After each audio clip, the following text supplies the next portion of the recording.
ना बंधने वा नाही गुलामी, भीती अनामी विसरेन मी. हरवेन मी हरपेन मी, तरीही मला लाभेन मी. एकाच या जन्मी जणू, फिरुनी नवी जन्मेन मी. हे एक मराठी गाणं आहे आणि मला गाता येत नाही म्हणून ॲक्च्युली मी ते ओळी म्हणून दाखवल्या साध्या भाषेमध्ये. या गाण्यासोबत मनातली भीती, त्रागा, एकटेपणा सगळं असं पळून जातं. तुम्हीही एकदा नक्की हे गाणं ऐकून बघा. प्रत्येकीला रिलेट होईल असंच हे गाणं आहे. आपल्या प्रत्येकीलाच मनातून कुठेतरी सारखंच एकटं वाटत असतं. रोजच्याच त्याच त्याच कामांचा कंटाळा येतो, जगणं नकोसं वाटू लागतं. माणसांमध्ये राहिलं तर माणसांचा कंटाळा येतो आणि एकटं राहिलं तर एकांताचा. मन कसं असतं ना, जे आहे त्यात कधीच समाधानी होत नाही. पण तुम्हाला माहिती आहे का, जर आपण सतत सतत आपल्या मनावर स्वतःवर काम करत राहिलो तर एक दिवस नक्कीच हा सगळा मानसिक त्रास पळून जाईल. रोजचं आयुष्य जगताना फार काही आगळं वेगळं करायची गरज नसते. एखादं गाणं, एखादा छोटासा व्हिडिओ, एखादं छानसं पुस्तक, एखादा सुविचार यातलं काहीही आपला मूड लगेच बदलू शकतो. बाहेर उगाचच मारलेली चक्कर सुद्धा डोकेदुखीवरती, अस्वस्थपणावरती उपचार ठरते. मग आपण स्त्रिया इतरांची का वाट पाहतो? कोणीतरी येईल, आपल्याला छान म्हणेल, मगच आपल्याला छान वाटेल. कोणासोबत तरी बोलल्यावरच एकटेपणा दूर होईल. घरी कोण नसेल तर घर खायला उठेल. असं आपल्याला का बरं वाटत राहतं? मान्य आहे मला, माणसांची गरज आहे. पण आपण 100% दुसऱ्यावरच का बरं अवलंबून राहतो? मानसिकदृष्ट्या म्हणते आहे मी. कधीतरी स्वतःशीच बोलून बघूया, स्वतःसोबत हिंडून येऊयात, सगळी कामं आवरून शांत पडून आराम करूया, एखादा फेसपॅक लावून छान गाणी ऐकत बसूया, छानसा सिनेमा पाहूया, एखादा सेल्फी घेऊया. स्वतःसाठी जगायला फार काही लागत नाही. पण तुम्हाला माहिती आहे का, इतरांसाठी जगायचं म्हणलं ना तर जगणंसुद्धा पुरेनसं होतं. जेव्हा आपण पूर्णपणे स्वतःमध्ये गुंततो ना, तेव्हाचा आनंद, समाधान, आपलं वावरणं, जगणं निराळंच होऊन जातं. आपण सर्वांमध्ये राहूनही फक्त स्वतःचे असतो. आणि किती भारी आहे हे. एकदा स्वतःचं होऊन तर बघा, मज्जा येते आयुष्य जगायला. मग कधीच एकटं वाटणार नाही. एकटं राहायचं ॲडिक्शन होतं आणि त्यातूनच भन्नाट ग्रोथ होते. मुळात एकटेपणाची भीती मनातून काढली ना की अर्धा प्रॉब्लेम संपतो. आपण स्वतःसोबत राहायला घाबरतो आणि मग इकडे तिकडे मन पळू लागतं. एकदा सुरुवात तरी करून पाहूयात. आपोआपच सगळं सवयीचं होऊन जाईल. चांगल्या सवयी माणसाला नकोच असतात. स्वभाव धर्मच आहे तो. पण इतरांसाठी आपण इतकं सगळं करत असू तर स्वतःसाठी काही गोष्टी केल्या तर काय बिघडलं? गाणं गुणगुणत स्वयंपाक करायचा, कधीतरी शांत मंदिरात जाऊन बसायचं, घरात कोणी नसताना मोठमोठ्याने म्हणायची गाणी, करायचं एखादा डान्स. लहानपणी करायचो ना, अगदी तसंच. मोठे झालो की या उगाचच जबाबदाऱ्यांच्या ओझ्याखाली दबलो जातो आपण. पण कधी कधी त्या बाजूला सारून आयुष्याची मजा घ्यायचा हक्क आहे की आपल्याला पण. मग तो हक्क का बरं सोडायचा?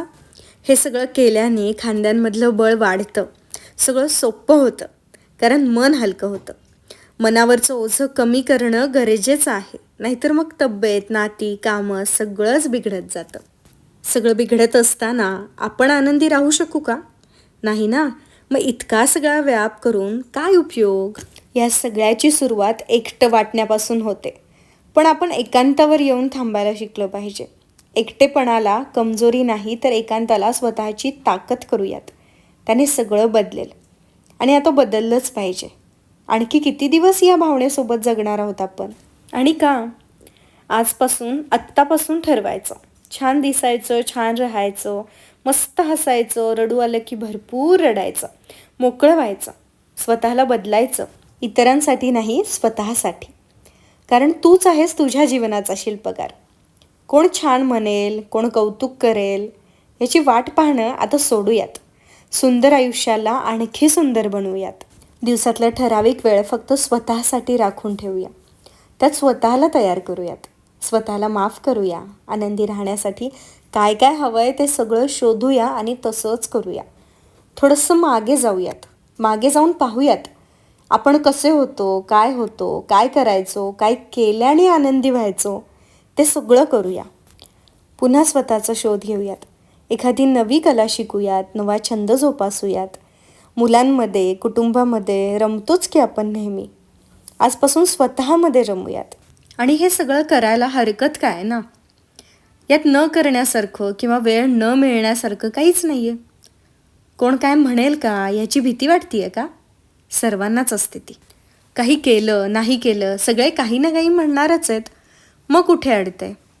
कळत नाही आहे का काय करायचं आहे ते? मग त्यासाठी आधी शांत बसावं लागेल, विचार करावा लागेल.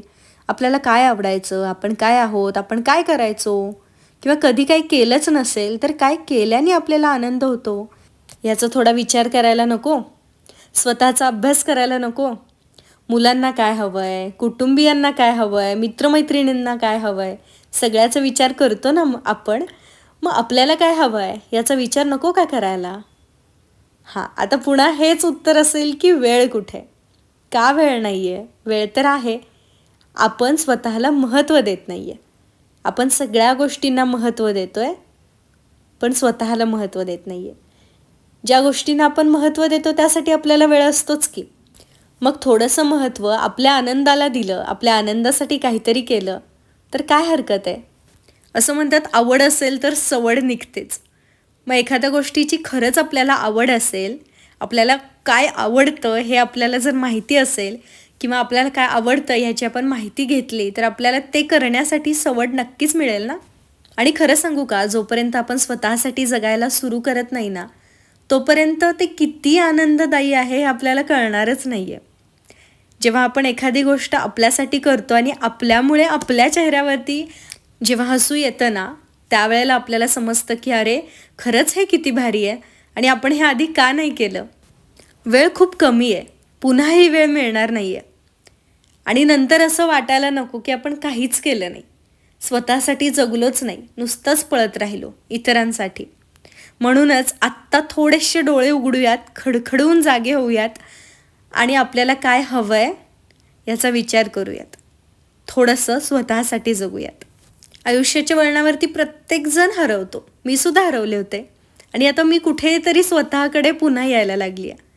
म्हणून म्हणलं की तुम्हाला सुद्धा प्रवृत्त करूयात स्वतःवरती प्रेम करण्यासाठी, स्वतःला वेळ देण्यासाठी, स्वतःचा आनंद स्वतः निवडण्यासाठी. कारण ते खरंच खूप भारी आहे.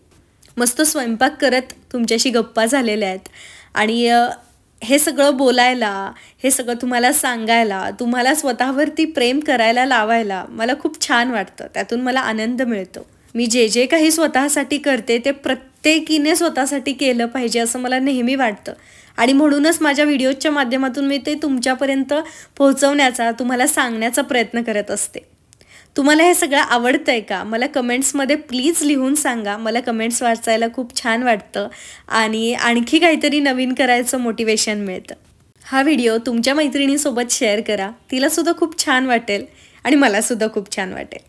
बाकी चॅनलला सबस्क्राईब केलं नसेल तर प्लीज सबस्क्राईब करा, त्याच्या शेजारचं बेल आयकॉन प्रेस करा, जेणेकरून जेव्हा मी व्हिडिओ अपलोड करेल तेव्हा तुम्हाला समजेल आणि तुमच्याकडून एकही व्हिडिओ मिस होणार नाही.